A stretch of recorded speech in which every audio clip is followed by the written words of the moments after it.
हामीले सुख पाएनौँ, मनको शान्त पाएनौँ भन्छ नि होइन।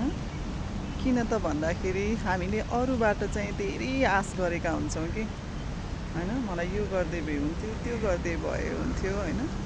यस्तो हामीले अझ बढी हामी आशहरू गर्छौँ कि अब उहाँहरूले पनि होइन, जति हाम्रो नजिक हुनुहुन्छ उहाँहरूले पनि हामीलाई त्यत्तिकै गरेको महसुस हुन्छ कि मैले यत्तिका गर्दाखेरि पनि होइन उसको चित्त बुझेन होइन, उसलाई भएन भनेर भन्छन् होइन। हामीले सोच र उहाँहरूको सोचमा फरक हुन्छ होइन। उहाँले पनि गरेको जस्तो लाग्छ होइन।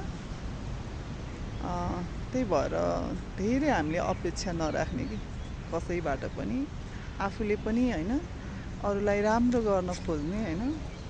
राम्रो गर्दा गर्दै अब नराम्रो ठान्छ भने नि मैले अहिले जस्तै अपेक्षा बढिराखेका हुन्छन्, त्यसैले नराम्रो ठान्छन्। तपाईँले गरेको त राम्रै हो नि होइन। कसैलाई नराम्रो तपाईँले गर्नुभएको छैन भने माइन्ड नगर्ने कि होस्, जस्तो छ त्यस्तै आफूले चाहिँ राम्रो गर्दै जाने होइन। यसमा कुनै शङ्का भएन।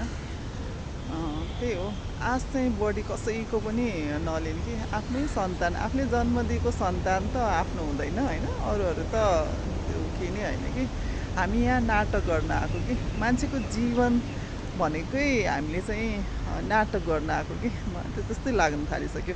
अब उमेर बढ्दै गएपछि यस्तो कुराहरू पनि दिमागमा खेल्छ कि साँच्चै हामी एउटा कलाकार हो कि मान्छे भएर जन्मिनु नै कलाकार।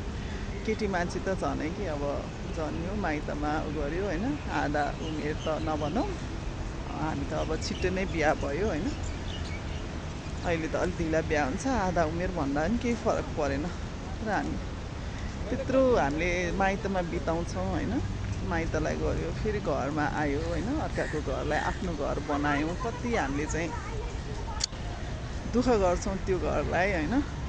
तर पनि त्यहाँको परिवारहरूले होइन कतिले बुझ्छन्, कतिले बुझ्दैनन् है। फेरि सबैलाई भन्न खोजेको पनि होइन, सबैजना त्यस्तो पनि नहोला, तर धेरै प्रायः जस्तोको चाहिँ घरहरूमा त्यस्तै हुन्छ नि त, परिवारहरू त्यस्तै परेको हुन्छ होइन। त्यसैले त्यही हो, नाटक गर्न आएको लाग्छ। श्रीमान भन, छोराछोरी भन होइन, इष्टमित्र होइन, सबैलाई राम्रो गरुन्जेल सबैले राम्रो नै ठान्छन् होइन। अलिकति सुक्क केही हुनु पाए छैन अनि त्यो राम्रो गुणहरू सबैलाई बिर्सिदिन्छन् कि। त्यसैले होइन आफूले आफैलाई खुसी प्राप्त गर्न खोज्नुहोस् कि अरूबाट तपाईँले के पनि पाउनुहुन्न। अरूबाट भनेको त्यही हो, एकछिनलाई पाउनु होला, त्यो भिन्दै कुरा हो होइन। अब आफैले आफैलाई सुख कहाँ पाइन्छ, आफ्नै भित्र पाइन्छ नि त होइन। सानो सानो कुरामा रमाउने गर्नुहोस्, खुसी हुने गर्नुहोस् कि। हस्, धन्यवाद।